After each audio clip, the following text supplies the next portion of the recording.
Fellowship of the Ring by J.R.R. Tolkien. Published by Houghton Mifflin Company. Copyright 1965 by J.R.R. Tolkien. Read by Livingston Gilbert. If you were blind, this is how you would be introduced to the Lord of the Rings. The Lord of the Rings. 3 rings for the elven kings under the sky. 7 for the dwarf lords in their halls of stone. 9 This is a talking book record, one of thousands provided by the Library of Congress to blind and physically handicapped individuals who might otherwise be unable to read our great literary treasures. 1 ring to rule them all, 1 ring to find them, 1 ring to bring them all, and in the darkness bind them, in the land of Mordor, where the shadows lie. An actor reads aloud an entire book during 45-minute sessions over several weeks, and a recording is made. In the case of Lord of the Rings, that recording spans 32 16 RPM records and is read by Mr. Livingston Gilbert. Book 1. Chapter 1. A Long-Expected Party. When Mr. Bilbo Baggins of Bag End announced that he would shortly be celebrating his 11th birthday with a party of special magnificence, there was much talk and excitement in Hobbiton. Bilbo was very rich and very peculiar, and had been the wonder of the Shire for 60 years, ever since his remarkable disappearance and unexpected return. The riches he had brought back from his travels had now become a local legend, and it was popularly believed, whatever the old folk might say, that the hill at Bag End was full of tunnels stuffed with treasure. And if that was not enough for fame, Mr. Gilbert's reading turns out to be a masterpiece of oral interpretation, transforming the written pages into a 50-hour performance in storytelling. At 99, they began to call him well preserved, but unchanged would have been nearer the mark. His narration is delivered in deep, rich tones, with a sublime variance of pitch and intonation, displaying a familiarity and fondness for Tolkien's book. No one had a more attentive audience than old Ham Gamgee, commonly known as the Gaffer. He held forth at the Ivy Bush, a small inn on the Bywater Road, and he spoke with some authority. But, even more, during scenes involving dialogue, his diverse vocal characterizations simplify the shifts from speaker to speaker. Here, at the Ivy Bush Inn, each of the hobbits sounds a little bit different. Similar, because they're the same type of character, but each is different and distinct. A very nice, well-spoken, gentle hobbit is Mr. Bilbo, as I've always said, the Gaffer declared. With perfect truth, for Bilbo was very polite to him, calling him Master Hamfast, and consulting him constantly upon the growing of vegetables. In the matter of roots, especially potatoes, the Gaffer was recognized as the leading authority by all in the neighborhood, including himself. But what about this Frodo that lives with him? Asked old Noakes of Bywater. Baggins is his name, but he's more than half a brandybuck, they say. It beats me why any Baggins of Hobbiton should go looking for a wife away there in Buckland where folks are so queer. And no wonder they're queer, put in Daddy Twofoot, the Gaffer's next-door neighbor. If they live on the wrong side of the Brandywine River and right agin the old forest, that's a dark, bad place if half the tales be true. You're right, Dad, said the Gaffer. Not that the Brandybucks of Buckland live in the old forest, but they're a queer breed, seemingly. They fool about with boats on that big river, and that isn't natural. Small wonder that trouble came of it, I say. But be that as it may, Mr. Frodo is as nice a young hobbit as you could wish to meet, very much like Mr. Bilbo, and in more than looks.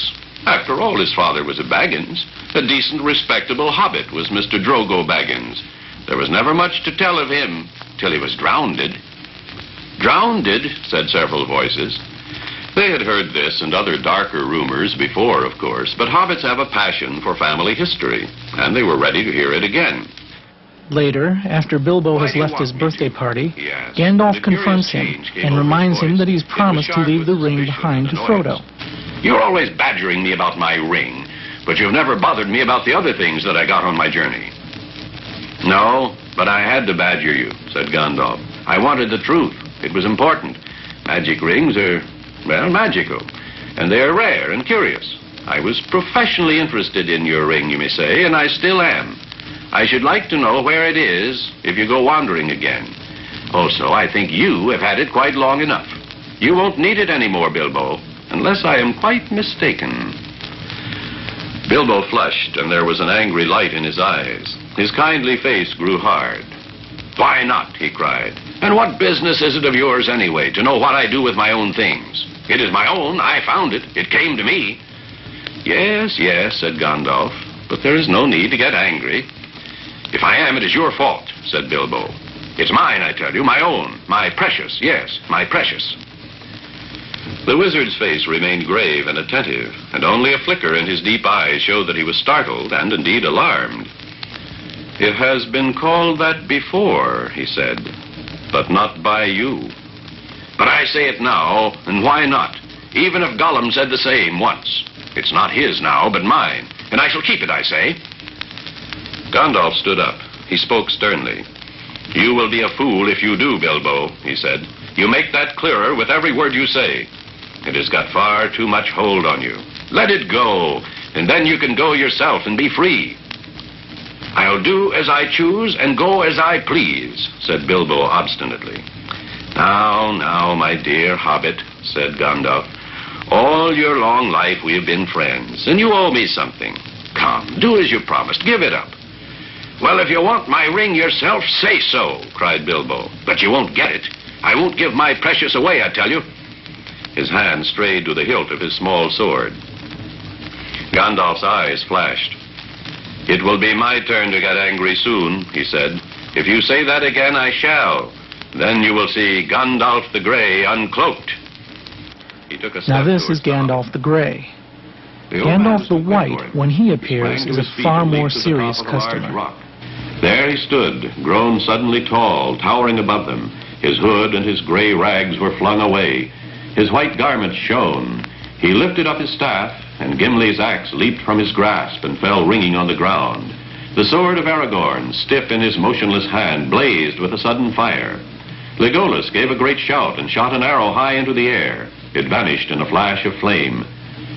Mithrandir, he cried, Mithrandir.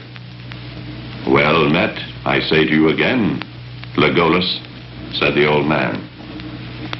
They all gazed at him. His hair was white as snow in the sunshine, and gleaming white was his robe. The eyes under his deep brows were bright, piercing as the rays of the sun. Power was in his hand.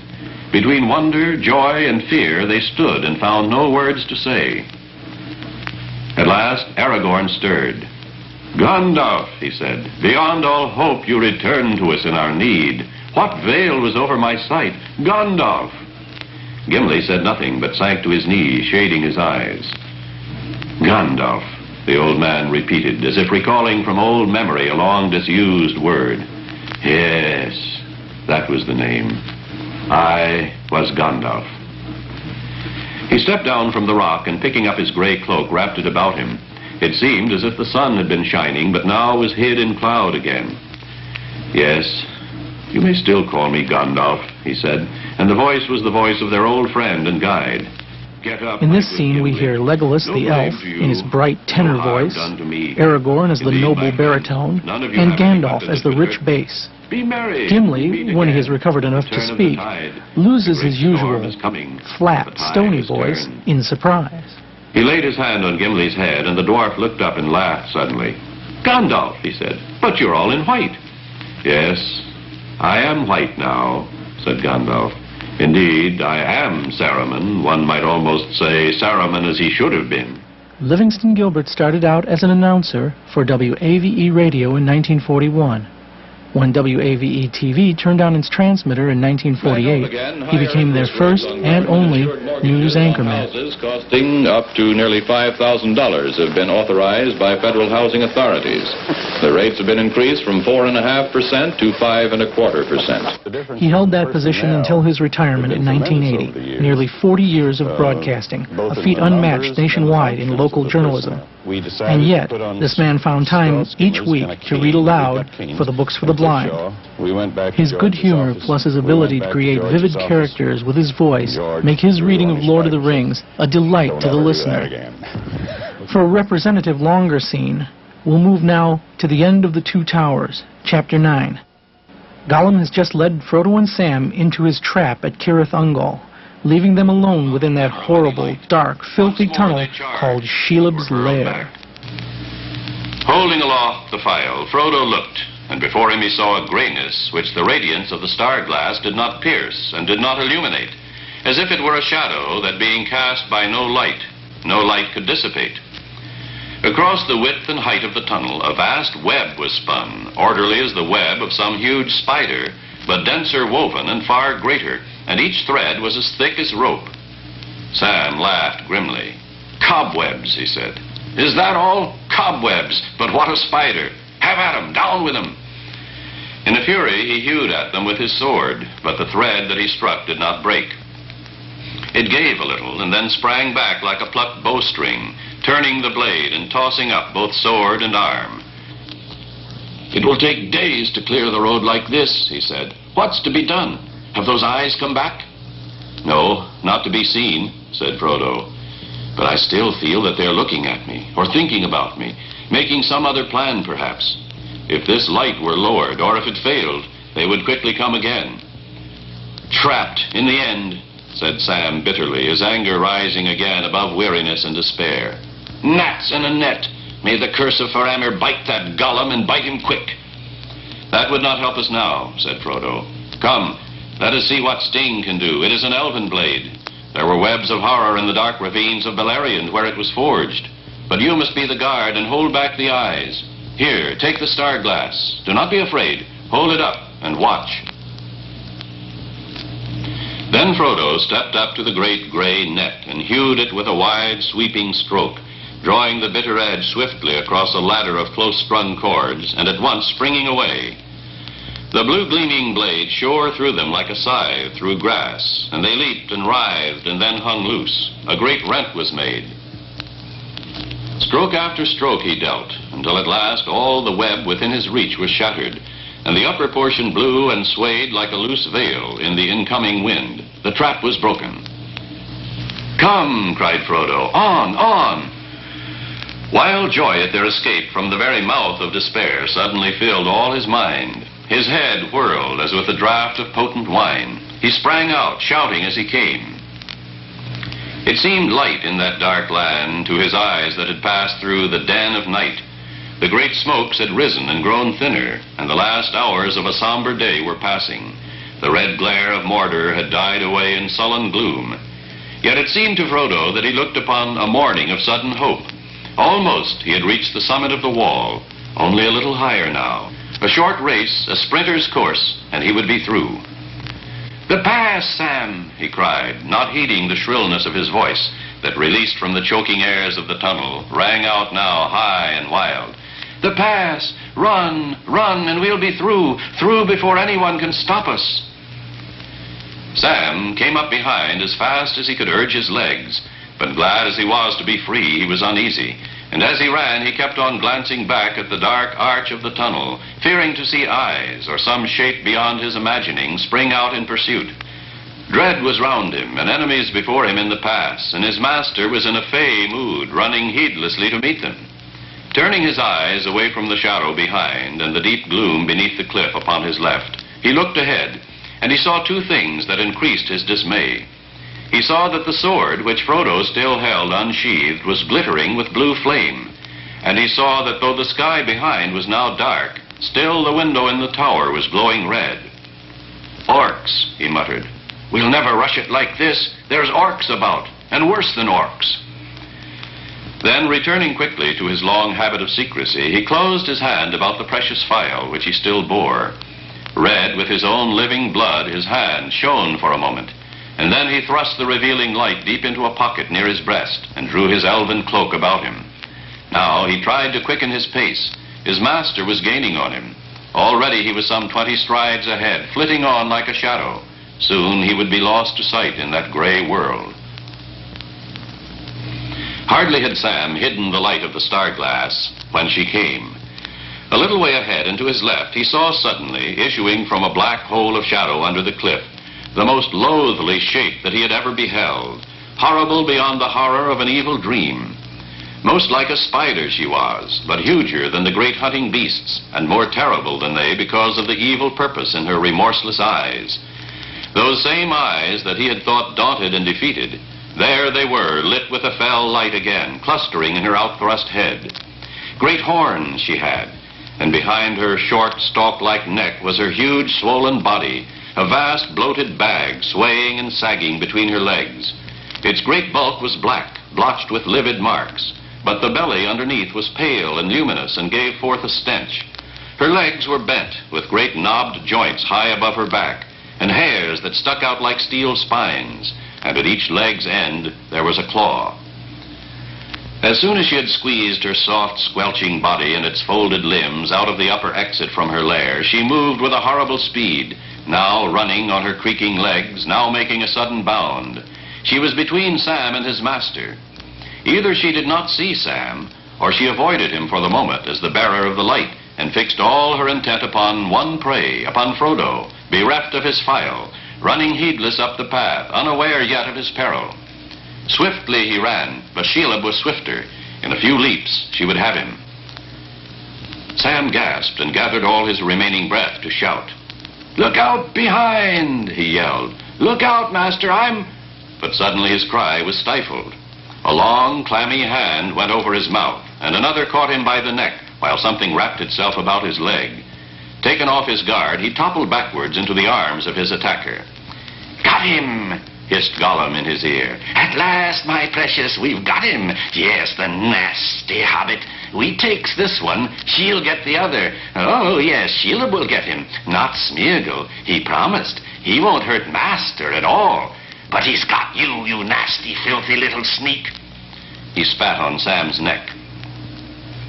Fury at the treachery and desperation at the delay when his master was in deadly peril gave to Sam a sudden violence and strength that was far beyond anything that Gollum had expected from this slow, stupid hobbit, as he thought him. Not Gollum himself could have twisted more quickly or more fiercely.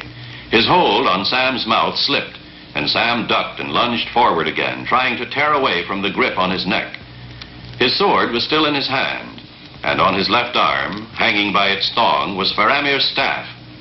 Desperately, he tried to turn and stab his enemy, but Gollum was too quick. His long right arm shot out, and he grabbed Sam's wrist. His fingers were like a vice. Slowly and relentlessly, he bent the hand down and forward, till with a cry of pain, Sam released the sword and it fell to the ground. And all the while, Gollum's other hand was tightening on Sam's throat. Then Sam played his last trick. With all his strength, he pulled away and got his feet firmly planted. Then suddenly he drove his legs against the ground, and with his whole force hurled himself backwards. Not expecting even this simple trick from Sam, Gollum fell over with Sam on top, and he received the weight of the sturdy hobbit in his stomach. A sharp hiss came out of him, and for a second his hand upon Sam's throat loosened, but his fingers still gripped the sword hand. Sam tore himself forward and away and stood up, and then quickly he wheeled away to his right, pivoted on the wrist held by Gollum. Laying hold of the staff with his left hand, Sam swung it up, and down it came with a whistling crack on Gollum's outstretched arm just below the elbow. With a squeal, Gollum let go. Then Sam waded in, not waiting to change the staff from left to right. He dealt another savage blow. Quick as a snake, Gollum slithered aside, and the stroke aimed at his head fell across his back. The staff cracked and broke. That was enough for him. Grabbing from behind was an old game of his, and seldom had he failed in it.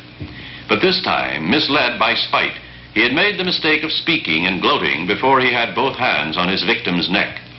Everything had gone wrong with his beautiful plan since that horrible light had so unexpectedly appeared in the darkness. And now he was face to face with a furious enemy little less than his own size. This fight was not for him. Sam swept up his sword from the ground and raised it. Gollum squealed, and springing aside onto all fours, he jumped away in one big bound like a frog. Before Sam could reach him, he was off, running with amazing speed back towards the tunnel. Sword in hand, Sam went after him. For the moment, he had forgotten everything else but the red fury in his brain and the desire to kill Gollum. But before he could overtake him, Gollum was gone. Then, as the dark hole stood before him and the stench came out to meet him, like a clap of thunder, the thought of Frodo and the monster smote upon Sam's mind. He spun round and rushed wildly up the path, calling and calling his master's name. He was too late. So far, Gollum's plot had succeeded. Frodo was lying face upward on the ground, and the monster was bending over him, so intent upon her victim that she took no heed of Sam and his cries until he was close at hand. As he rushed up, he saw that Frodo was already bound in cords, wound about him from ankle to shoulder, and the monster, with her great forelegs, was beginning half to lift, half to drag his body away. On the near side of him lay, gleaming on the ground, his elven blade where it had fallen useless from his grasp. Sam did not wait to wonder what was to be done, or whether he was brave or loyal or filled with rage. He sprang forward with a yell and seized his master's sword in his left hand. Then he charged. No onslaught more fierce was ever seen in the savage world of beasts, where some desperate small creature, armed with little teeth, alone, will spring upon a tower of horn and hide that stands above its fallen mate. Disturbed as if out of some gloating dream by his small yell, she turned slowly the dreadful malice of her glance upon him. But almost before she was aware that a fury was upon her greater than any she had known in countless years, the shining sword bit upon her foot and shore away the claw. Sam sprang inside the arches of her legs, and with a quick upthrust of his other hand stabbed at the clustered eyes upon her lowered head. One great eye went dark. Now, the miserable creature was right under her, for the moment out of the reach of her sting and of her claws. Her vast belly was above him, with its putrid light, and the stench of it almost smote him down. Still, his fury held for one more blow, and before she could sink upon him, smothering him and all his little impudence of courage, he slashed the bright elven blade across her with desperate strength. She yielded to the stroke, and then heaved up the great bag of her belly high above Sam's head. Poison frothed and bubbled from the wound. Now, splaying her legs, she drove her huge bulk down on him again. Too soon, for Sam still stood upon his feet, and dropping his own sword, with both hands he held the elven blade point upwards, fending off that ghastly roof. And so Shelob, with the driving force of her own cruel will, with strength greater than any warrior's hand, thrust herself upon a bitter spike. Deep, deep it pricked as Sam was crushed slowly to the ground. No such anguish had Shelob ever known or dreamed of knowing in all her long world of wickedness. Not the doughtiest soldier of old Gondor, nor the most savage orc entrapped, had ever thus endured her or set blade to her beloved flesh. A shudder went through her. Heaving up again, wrenching away from the pain, she bent her writhing limbs beneath her and sprang backwards in a convulsive leap. Sam had fallen to his knees by Frodo's head, his senses reeling in the foul stench, his two hands still gripping the hilt of the sword. Through the mist before his eyes, he was aware dimly of Frodo's face, and stubbornly he fought to master himself and to drag himself out of the swoon that was upon him. Slowly he raised his head and saw her only a few paces away, eyeing him, her beak drabbling a spittle of venom and a green ooze trickling from below her wounded eye. There she crouched, her shuddering belly splayed upon the ground, the great bows of her legs quivering as she gathered herself for another spring, this time to crush and sting to death. No little bite of poison to still the struggling of her meat, this time to slay and then to rend. Even as Sam himself crouched looking at her, seeing his death in her eyes, a thought came to him, as if some remote voice had spoken, and he fumbled in his breast with his left hand and found what he sought.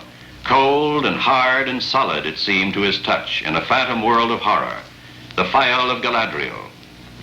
Galadriel, he said faintly, and then he heard voices far off but clear, the crying of the elves as they walked under the stars and the beloved shadows of the Shire, and the music of the elves as it came through his sleep in the Hall of Fire in the house of Elrond. Gilthoniel, Elbereth. And then his tongue was loosed, and his voice cried in a language which he did not know.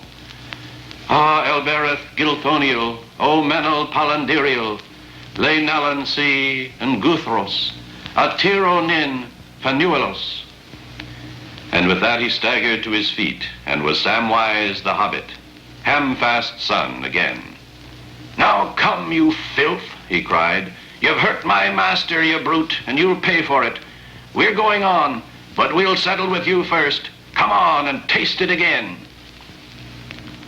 As if his indomitable spirit had set its potency in motion, the glass blazed suddenly like a white torch in his hand. It flamed like a star that, leaping from the firmament, sears the dark air with intolerable light. No such terror out of heaven had ever burned in Shelob's face before. The beams of it entered into her wounded head and scored it with unbearable pain, and the dreadful infection of light spread from eye to eye. She fell back, beating the air with her forelegs, her sight blasted by inner lightnings, her mind in agony. Then, turning her maimed head away, she rolled aside and began to crawl, claw by claw, towards the opening in the dark cliff behind. Sam came on. He was reeling like a drunken man, but he came on. And Shelob cowed at last, shrunken in defeat, jerked and quivered as she tried to hasten from him. She reached the hole, and squeezing down, leaving a trail of green-yellow slime, she slipped in, even as Sam hewed a last stroke at her dragging legs. Then he fell to the ground. Sam was left alone. Wearily, as the evening of the nameless land fell upon the place of battle, he crawled back to his master. "Master, dear master," he said, but Frodo did not speak. As he had run forward, eager, rejoicing to be free, Shelob, with hideous speed, had come behind, and with one swift stroke had stung him in the neck. He lay now pale and heard no voice and did not move. "Master, dear master," said Sam, and through a long silence waited, listening in vain. Then, as quickly as he could, he cut away the binding cords and laid his head upon Frodo's breast and to his mouth, but no stir of life could he find, nor feel the faintest flutter of the heart. Often he chafed his master's hands and feet and touched his brow, but all were cold. "Frodo, Mr. Frodo," he called, "don't leave me here alone. It's your Sam calling. Don't go where I can't follow. Wake up, Mr. Frodo. Oh, wake up, Frodo, me dear, wake up." And then black despair came down on him, and Sam bowed to the ground and drew his gray hood over his head, and night came into his heart, and he knew no more. Livingston Gilbert died on February 7, 1981, but his recordings remain. This one presents a book in a way that its author might have approved. That is, as an oral history told by a master in the art of reading.